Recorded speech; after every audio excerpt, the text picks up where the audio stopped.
우리 교회는 성경 읽기방, 카톡방이나 또 바이블 타임을 통해서 우리가 성경을 읽고 있습니다. 여러분이 성경을 읽으실 때 그냥 무턱대고 읽으시는 것보다는 하나의 팁을 드리려고 합니다. 성경을 읽으실 때 마태복음이면 마태복음, 마가복음이면 마가복음, 또 누가복음이면 누가복음, 요한복음이면 요한복음에 대한 대략적인 구조를 알고 성경을 읽으시면 성경이 이해가 훨씬 빠르고 신앙생활에 상당히 도움이 됩니다.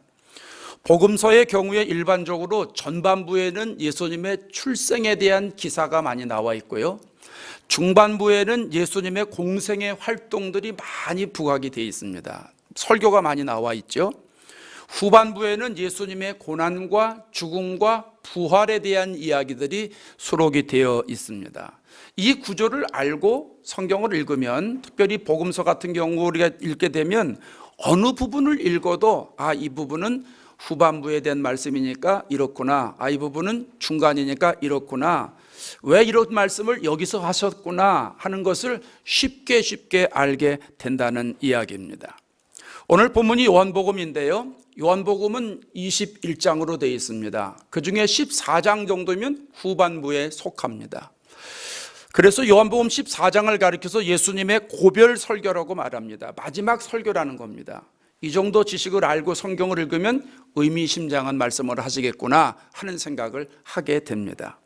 오늘 본문에 예수님이 정말 의미심장한 얘기를 하십니다. 제자들을 모아놓고선 죽음에 대한 말씀을 합니다. 너희는 근심하지 말아라.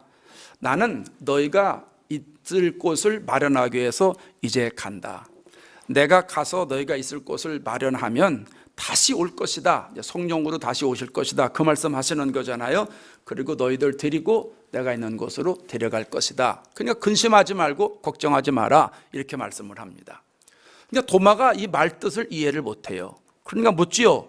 우리는 주님이 어디로 가시는지 모르는데 그 어떻게 우리들이 근심하지 않을 수 있습니까? 이런 투로 이야기를 하는 겁니다. 그러니까 예수님이 내가 길이요 진리요 생명이야. 나를 통하지 않고는 아버지께로 갈 수가 없는 거야. 그러니까 걱정하지 말아라. 이렇게 말씀을 하십니다. 여러분, 내가 곧 길이요 진리요 생명이라는 말씀의 의미가 무엇일까요? 아주 간단한 말씀입니다.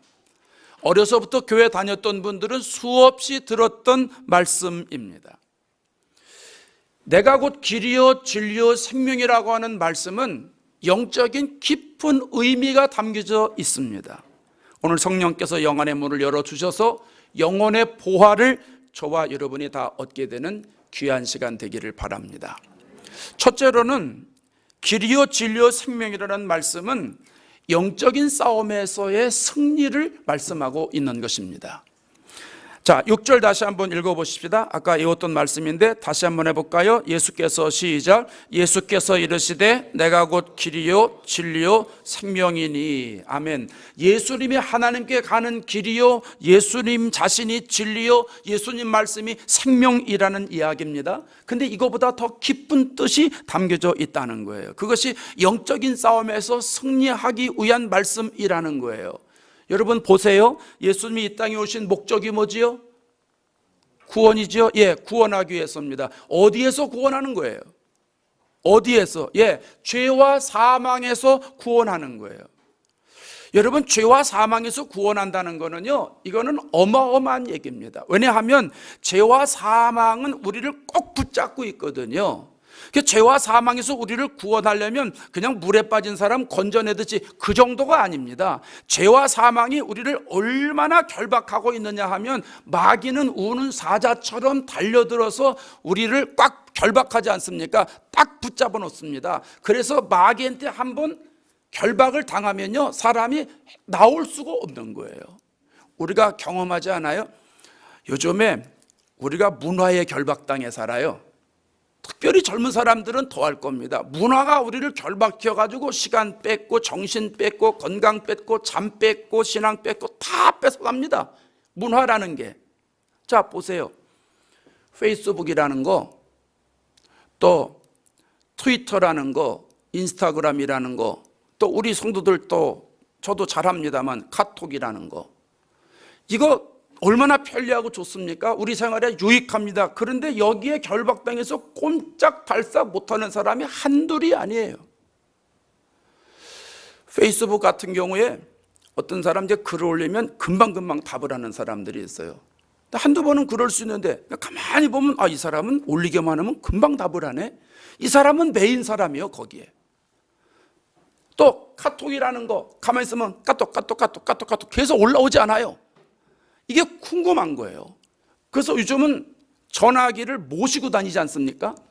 그래서 그냥 밥 먹을 때도 전화기 들고 가서 봐야 돼. 카톡도 봐야 되고 이메일도 봐야 되고 페이스북도 봐야 되고 트위터도 봐야 되고 인스타그램도 봐야 되고 또 화장실 갈 때도 셀폰 어디 있어? 셀폰. 그러니까 셀폰 또 모시고 가야 됩니다. 잠잘 때도 또 전화기 갖다가 옆에 놓고 자야 됩니다. 아침에 일어나면 뭐부터 찾아요? 네, 그 전화기부터 찾아요. 뭐부터 확인해요? 메시지 온 거 없나? 이게 아무것도 아닌 것 같지만 생활에 편리한 것 같지만 여러분 이거 절제할 수 있어야 되는 건데 절제를 못하는 거예요, 우리가. 왜요? 문화에 포로됐어요, 벌써. 그래서 저도 이것 때문에 정신을 못 차리는 거예요. 책을 읽을 수가 없어. 성경을 읽을 수가 없어. 뭐 갖다 놓으면 까똑 누군가 또 봐야 돼요. 운전하고 가다도 까똑 누가 왔나? 이렇게 봐야 돼요. 핸들 잡고. 정신이 없는 거예요. 그래서 이래 안 되겠다 그러서 그냥 거의 다 죽여버렸어요. 무음으로. 소리 안 나요. 거의 안 나게 돼 있어요. 그러니까 조금 살겠더라고. 제가 원할 때만 들어가서 보는 거. 이게 아무것도 아닌 것 같지만은 문화에 얽매여 가지고 거기에 얽혀서 우리의 생활이 엉망으로 되는 경우가 얼마나 많은지 몰라요. 여러분, 죄와 사망에 매여 있다는 건 바로 이런 말입니다. 헤어날 수가 없는 거예요. 그런데 예수님께서 오셨는데 요한일서 3장 8절에 뭐라고 그럽니까? 하나님의 아들이 시작. 하나님의 아들이 나타나신 것은 마귀의 일을 멸하려 하심이라. 예수님이 이 땅에 오신 것은 죄와 사망의 길로 가는 우리들에게서 건져내기 위해서, 마귀의 일을 멸하기 위해서, 마귀가 우리를 결박하고 있는 걸 다 깨뜨려 부시기 위해서 이 땅에 오셨다는 거예요. 여러분, 마귀는요 수단과 방법을 가리지 않고 우리를 망하게 합니다. 우리를 미혹시켜서 타락하게 합니다. 시간 뺏기게 합니다. 정력 뺏기게 합니다. 건강 뺏기게 합니다. 결국은 나중에 다 빈털털이 되게 합니다. 하루를 지나고 나면 이것 신경 쓰고 저것 신경 쓰고 다 뭐 그렇게 하루 지나고 한 게 하나도 없어요.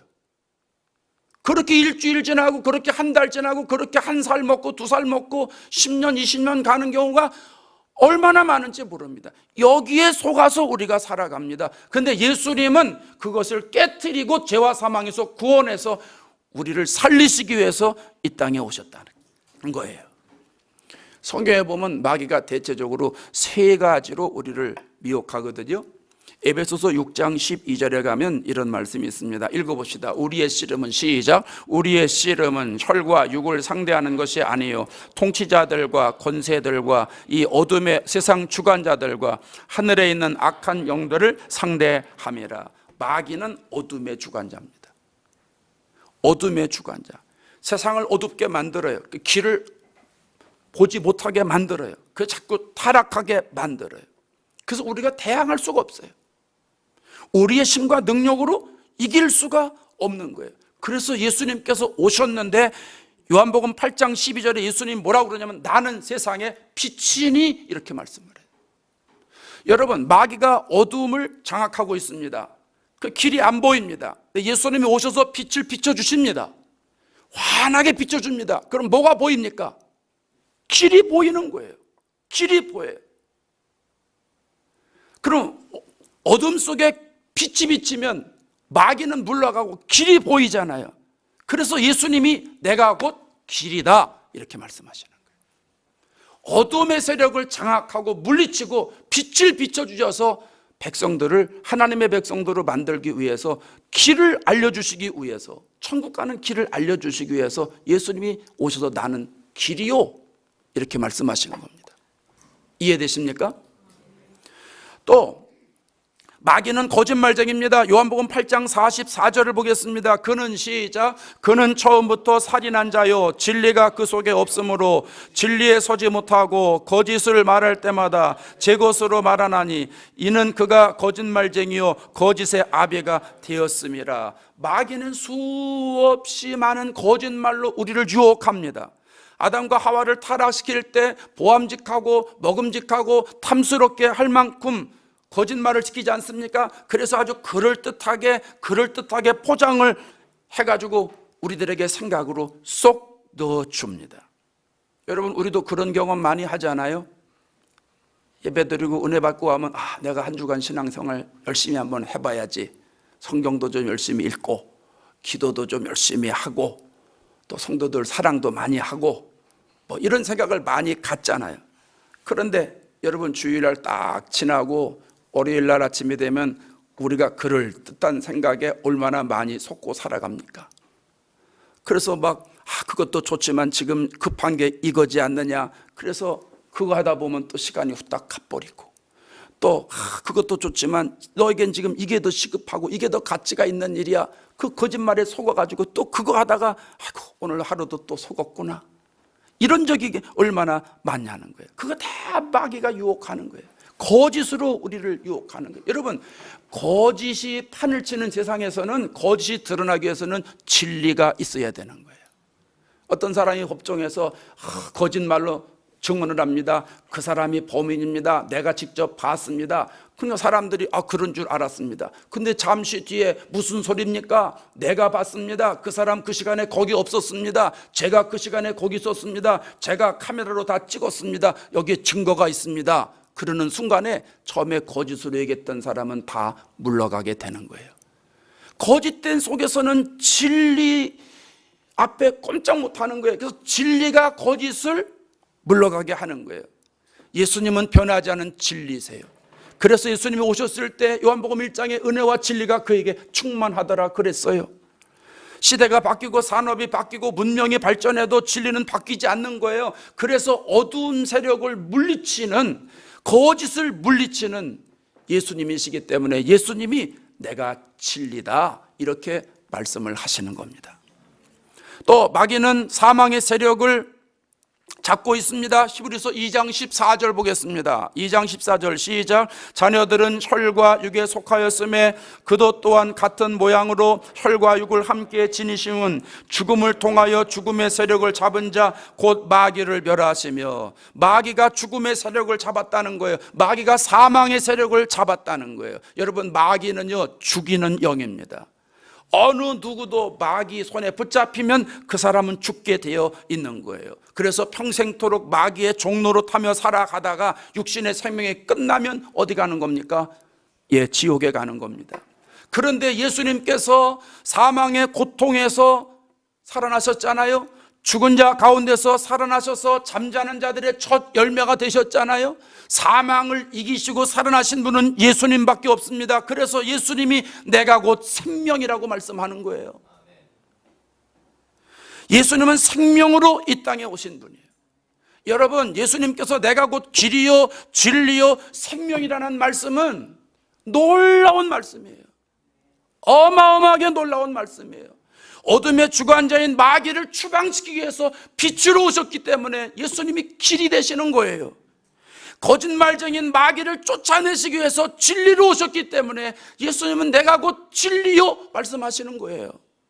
사망의 권세 잡은 마귀를 물리치기 위해서 생명으로 오셨기 때문에 예수님은 내가 곧 생명이요 이렇게 말씀을 하시는 거예요.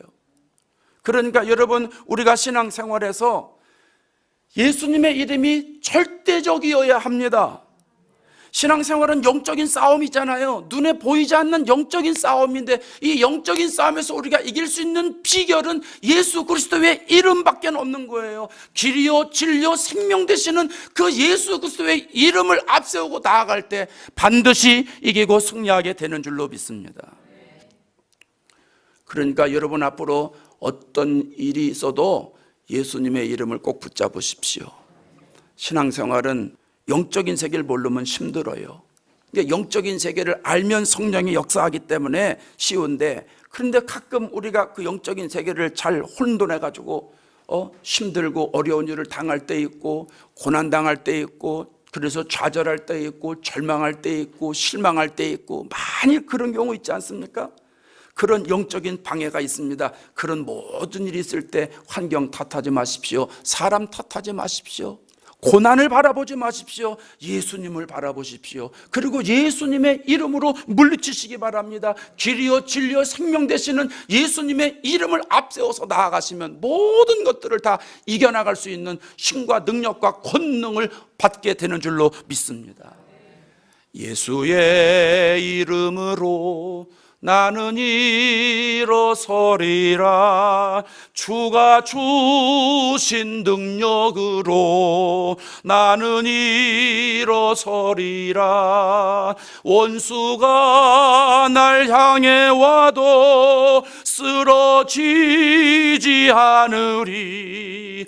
주가 주신 능력으로, 주가 주신 능력으로, 주가 주신 능력으로 일어서리. 영적인 싸움에서 주님의 이름으로 주가 주신 능력으로 이기고 승리하시는 저와 여러분 되시기를 바랍니다. 두 번째로 내가 곧 길이요 진리요 생명이라고 하는 말씀은 예수님이 구원의 유일한 길인 것을 말씀하는 겁니다.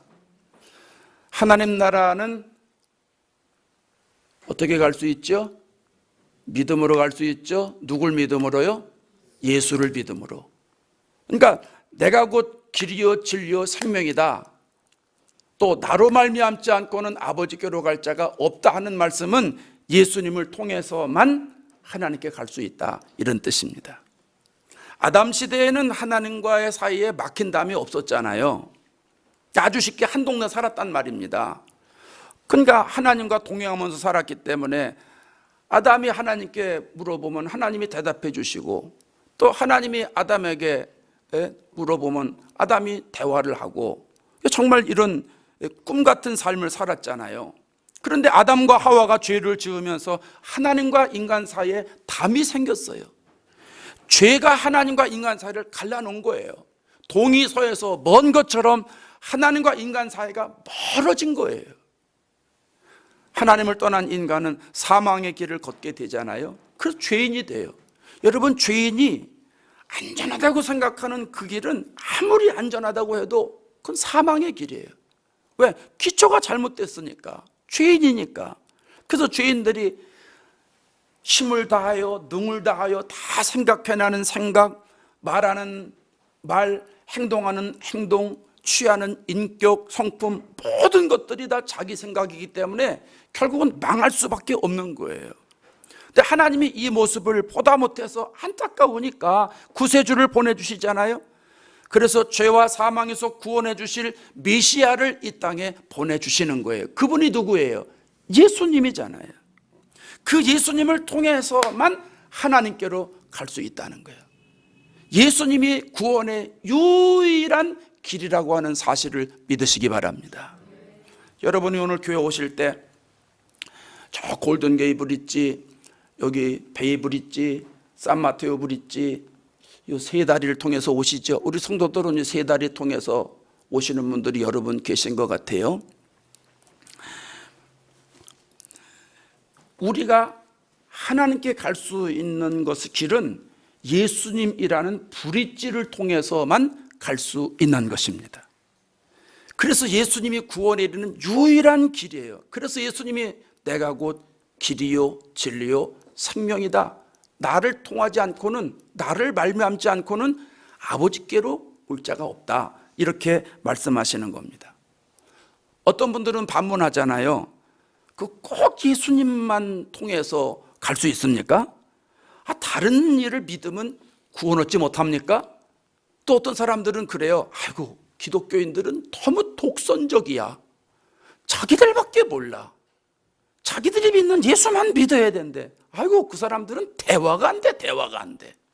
이런 사람들이 있어요. 여러분, 왜 예수님을 통해서만 하나님께 갈 수 있어요? 왜 예수를 믿어야만 구원을 받을 수 있어요? 하나님이 그 길을 만들어 놓으셨기 때문에요. 하나님이 만들어 놓으셨어요. 사도행전 4장 12절에 우리 잘 아는 말씀 나오잖아요. 시작. 다른 이로서는 구원을 받을 수 없나니 천하 사람 중에 구원을 받을 만한 다른 이름을 우리에게 주신 일이 없음이라. 다른 사람을 통해서는 구원을 받을 수 없대요. 왜냐하면 하나님이 천하 사람 중에 인류 역사의 많은 사람들 중에 구원받을 사람으로 준 이름이 예수 외에는 없다는 거예요. 하나님이 예수 그리스도를 통해서만 구원을 받을 수 있도록, 예수 그리스도를 통해서만 천국에 올 수 있도록 만들어 놓으셨기 때문에, 그렇게 설계해 놓으셨기 때문에 그 길밖에는 없다는 거예요. 제가 가끔 말씀을 드리지만 우리나라가 미국과 비자 면제 협정이 체결됐지 않습니까? 그래서 한국에서 여권을 만들면 누구나 다 미국에 석 달 동안 스테이할 수 있잖아요. 물론 이제 유학이나 취업이나 이런 분들은 비자를 따로 받아야 됩니다. 근데 여러분 예전에 한번 생각해 보세요. 저도 20년 전에 미국에 올 때 생각을 이렇게 더듬어 보면 얼마나 미국 비자 받기가 힘들었는지 몰라요. 그 여행 오는 건데도 웬 서류가 이렇게 많은지 몰라요. 한국에 있는 주한 미국 대사관에 서류를 제출하는데 뭐 봉급을 얼마를 받느냐, 이것도 적게 받으면 나오지도 않아요. 어떤 회사냐, 또 통장에 돈이 얼마나 있느냐, 너 재산 가진 게 뭐냐, 그 서류 다 떼야 돼. 또 제일 중요한 텍스 증명서, 텍스데이 가까워지잖아요. 세금 그걸 뭐라 그러지? 권사님 보고하는 거 4월 15일. 네, 잘 보고하세요. 세무서 직원 아닌데 정직하게 교인들은 보고를 해야 돼. 그죠, 권사님? 네, 정직하게 보고해야 돼요. 잔머리 쓰지 마세요. 자, 텍스 증명서, 한국말로 갑종 근로소득세, 각근세 납입증명서, 그걸 내야 돼. 요즘은 모르겠어요. 예전엔 그걸 냈어요. 참 20년 전에 읽었던 성경이 기억나면 얼마나 좋아. 이런 건 기억이 잘 나고 왜 성경은 기억이 안 나는지 참 죄인이요, 확실히. 그래서 이거를 다 해가지고 말이죠, 미국 대사관에 집어넣습니다. 그리고 인터뷰를 합니다. 그리고 도장을 받습니다. 그걸로 끝이 아니잖아요. 비행기를 타고 와가지고 이미그레이션 직원 앞에 딱 섭니다. 그리고 거기서 또 심사를 받습니다. 아니, 자기네 대사가 딱 찍어 줬으면 패스 시켜주면 얼마나 좋아요. 그걸 가지고 또 그 종이 내봐라. 또 학생들은 I-2N이 그거 종이 내봐라. 취업하는 사람 그 종이 내봐라. 다 서류를 주고 다 훑어보고 또 물어봅니다. 그게 어디에 있는 회사냐, 또 뭐 언제 갈 거냐, 뭐 할 거냐, 너 여기서 살 건 아니냐, 뭐 돈을 얼마 갖 거냐, 별의별 걸 다 물어봅니다. 그러고선 이제 통과를 해야만 합니다. 요즘은 지문도 찍고요, 눈동도 촬영하고요. 아주 복잡합니다. 아주 복잡합니다. 여러분, 왜 이런 방법을 통해서만 미국에 와야 됩니까? 좀 쉽게 하면 안 돼요? 그런 거 없으면 안 돼요? 아무렇게나 오면 안 돼요? 안 돼요. 왜 이렇게 복잡하게 와야 돼요? 미국 정부에서 그렇게 만들어 놨어요. 미국에 들어오려면 그 과정을 거쳐야만 될 수 있다는 거예요.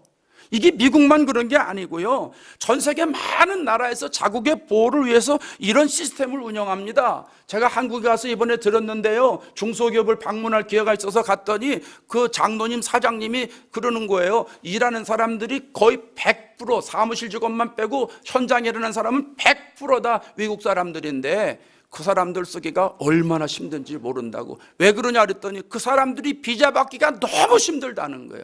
얘기를 가만히 들어보니까 아이고, 우리가 미국 비자 받기보다도 그 사람들이 한국 비자 받기가 더 힘들구나, 이런 생각을 제가 했습니다. 예, 여러분, 하나님께 나아가는 길은 예수님을 통해서만 가능한 거예요. 하나님께 나아가는 길은 무슨 착하게 산다고 되는 것도 아니고, 선하게 산다고 되는 것도 아니고, 도덕적으로 윤리적으로 반듯하게 산다고 되는 것도 아닙니다. 내 방식대로 가야 된다고 되는 것도 아닙니다. 하나님이 구세주를 통해서만 오라고 말씀해 주셨기 때문에 우리는 예수님을 통해서만 가능한 것입니다. 예수 외에 다른 길은 없습니다. 예수님이 유일한 구원의 길입니다. 예수밖에는 없는 거예요. 예수밖에 없는 거예요.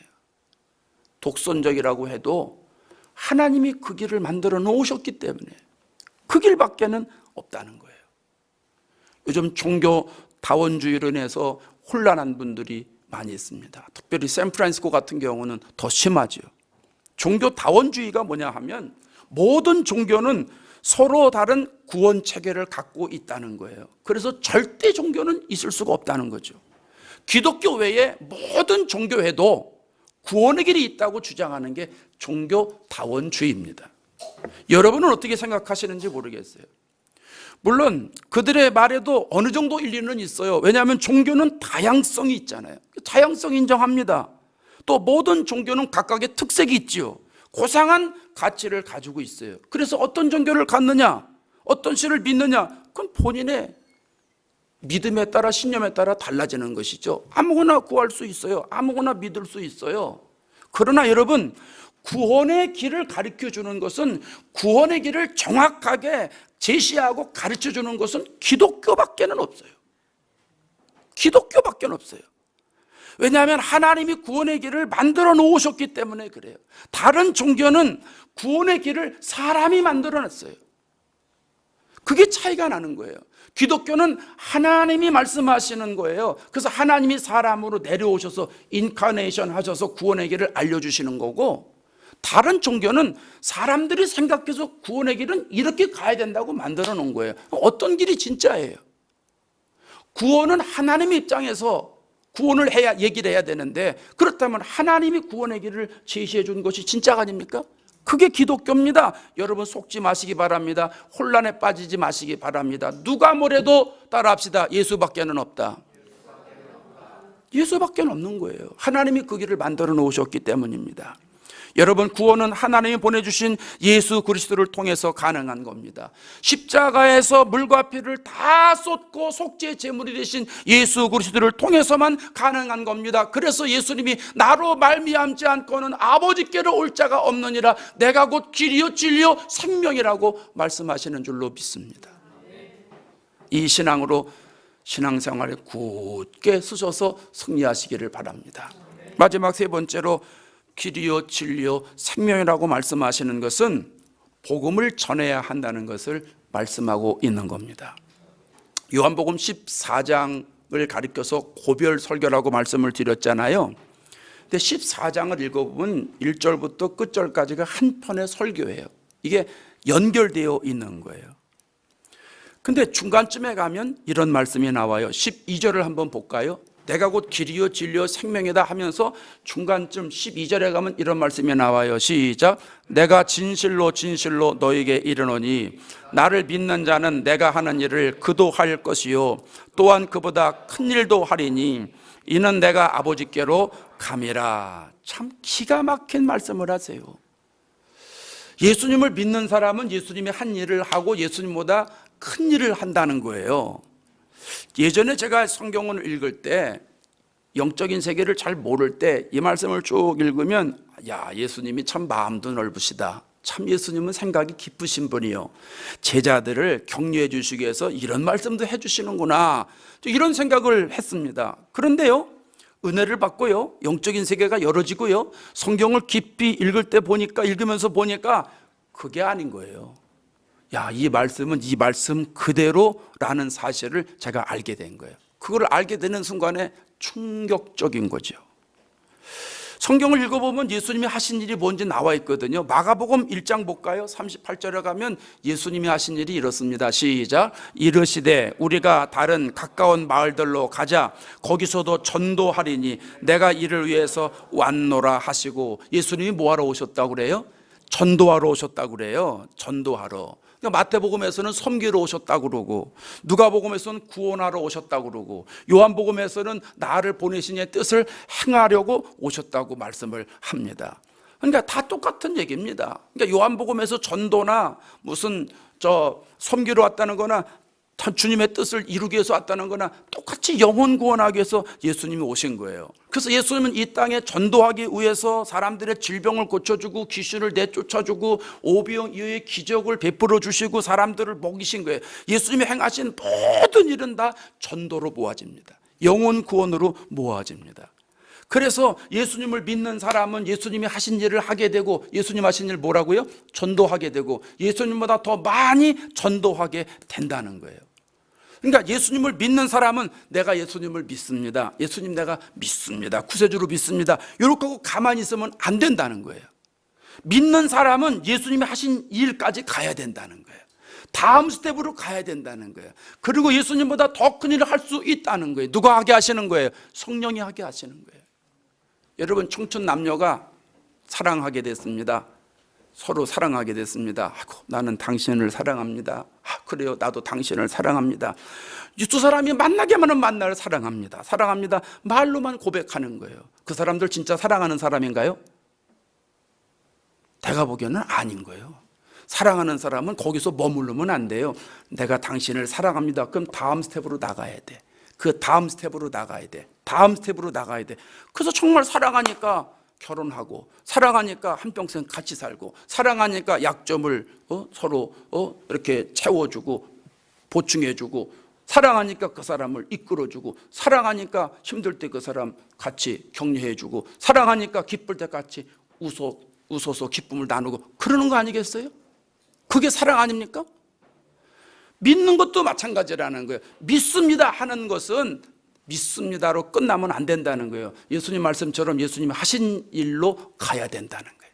예수님을 믿는 사람은, 내가 곧 길이요 진리요 생명이라는 예수님 말씀을 믿는 사람은 예수님이 하신 일을 할 수 있어야 된다는 거예요. 영혼 구원에 관심을 가질 수 있어야 된다는 거예요. 전도하는 것으로 나아가야 된다는 거예요. 할렐루야. 그래서 제자들이 이런 얘기를 하잖아요. 제자들이 복음서를 마지막 정리하면서 예수님이 당부하신 말씀을 그대로 다 실천하여 마태복음 28장 마지막에 뭐라고 그래요? 모든 민족을 제자로 삼으라는 거예요. 아버지와 아들과 성령 이름으로 세례를 주고 예수님이 베풀어 주신 모든 걸 다 가르쳐 지키게 하라는 거 아니에요? 마가복음 16장에서는 뭐라고 그래요? 온 천하에 다니면서 만민에게 복음 전파하라는 거예요. 사도행전 1장 8절에서는 뭐라고 그래요? 성령이 임하면 예루살렘과 유대와 사마리아 땅끝까지로 예수님 증거하라는 거예요. 증인하라는 거예요. 복음 증거하라는 거예요. 영혼 구원하라는 거예요. 그런 의미에서 우리는 전도하는 것에, 영혼 구원하는 것에 집중하는 삶을 살아야 합니다. 어떻게 하면 예수님처럼 전도할 수 있을까? 어떻게 하면 예수님이 하신 일처럼 나도 할 수 있을까? 늘 생각하고요, 고민하고요, 기도해야 돼요. 어떻게 하면 사람 낚는 어부로 초대할 수 있을까? 늘 그 생각해야 돼요. 여러분, 전도가 뭐 갑자기 어느 날 갑자기 되는 게 아니에요. 또 그냥 전도가 무슨 저 사람한테 가서 예수 믿으세요, 말이 저절로 나오는 게 아니에요. 신앙생활이 영적이기 때문에 아주 내가 준비하고 기도하고 결단하고 나아가야 이게 일이 되는 거예요. 그렇게 나아가도 그 사람이 그대로 또 안 받는 거예요. 그게 쉽지 않은 거예요. 마치 그 전에 우리가 미국에 처음 해가지고 영어를 애워서 하잖아요. 애워가지고 영어를 할 때 이렇게 하면 저쪽에 이렇게 나오면 그 다음에 내가 이렇게 말하고 그렇게 얘기하면 또 이렇게 말해야지. 근데 그게 실제로 되나요, 그렇게? 그 사람이 그렇게 말을 안 하니까 그 다음에 예? 이러고 끝날 때가 얼마나 많습니까? 예? 전도가 그렇다는 거예요. 전도가 준비를 많이 하고 가도요, 그 사람이 그대로 안 받아줘요. 그러니까 그 다음에 말문이 막혀. 그 다음에 어떻게 해야 될지를 몰라. 그러니까 나는 해도 안 돼, 해도 안 돼, 이러고 나올 때가 얼마나 많냐는 거예요. 그래서 전도하는 것에 집중해서 기도하고 생각하고 어떻게 하면 좋을까? 하나님 어떻게 하면 좋겠어요? 하나님께 대화 기도해서 물어보고, 하나님 앞에 간절히 기도해서 물어보고, 이러면서 하나님 앞에 지혜를 구해서 하나님 주시는 지혜를 가지고 전도하게 된다는 거예요. 예수님이 길이요 진리요 생명이다 이렇게 고백하는 사람들은 거기까지 나아가야 된다는 말씀인 줄로 믿습니다. 우리 여자 성도님들 아침에 일어나셔서 세수하시고 거울 앞에 서셨죠? 생얼로 오셨습니까? 거울 앞에 서셔가지고 화장을 했습니다. 그리고 예쁘게 오셨습니다. 화장할 때 가장 중요한 게 뭘까? 내가 보니까 기초 화장, 파운데이션이 제일 중요해. 이 파운데이션이 잘못되면요, 화장빨이 안 먹혀. 그래서 화장이 들뜨고 번지고 덧붙인 것처럼 생기고, 그래서요 나중에는 이게 화장을 했는지 뭐 했는지 몰라요. 그래서 어떻게 하다 보면 분장한 것 같고 어떻게 하면 변장한 것 같고 나중에 속이 터져가지고요 화장하고 나서 환장합니다. 근데 기초 화장을 잘 하면 말이죠 어떤 화장을 해도 잘 먹혀. 정말 내 솜씨보다 더 잘 돼. 할수록 얼굴이 예쁘게 바뀌어요. 정말 이쁘게 변신을 해요. 예수님이 길이요 진리요 생명이라고 하는 말은 신앙생활의 기초 화장과 똑같은 거예요. 내 신앙생활의 성장과 성숙이 있으려면 예수님이 나에게 길이 되시고 진리가 되시고 생명이 되십니다 고백하는 믿음이 있어야 된다는 거예요. 사랑하는 여러분, 여러분은 예수님을 어떻게 생각하십니까? 예수님은 여러분과 어떤 관계이십니까? 예수님이 여러분에게 길이요 진리요 생명이 되십니까? 예수님은 영적인 싸움에서 우리가 승리하도록 도와주시기 위해서 길과 진리와 생명으로 오셨습니다. 예수님이 구원의 유일한 길이라는 걸 알려주시기 위해서 길과 진리와 생명으로 오셨습니다. 예수를 믿어야 구원을 받는다는 이 하나님의 복음을 많은 사람들에게 전해야 되는 것을 가르쳐 주시기 위해서 길과 진리와 생명으로 이 땅에 오셨습니다. 우리가 전도 축제 기간을 갖고 있는데 먼저 여러분 자신을 전도하시기를 바랍니다. 그런 분은 없을지 모르지만 없으면 좋겠어요.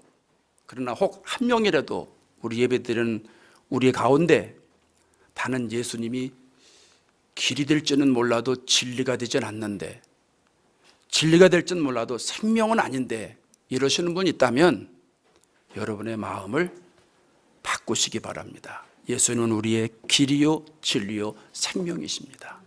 그리고 길이요 진리요 생명 되시는 그 예수님을 내가 만나는 사람들에게 전하실 수 있는 은혜가 있기를 바랍니다.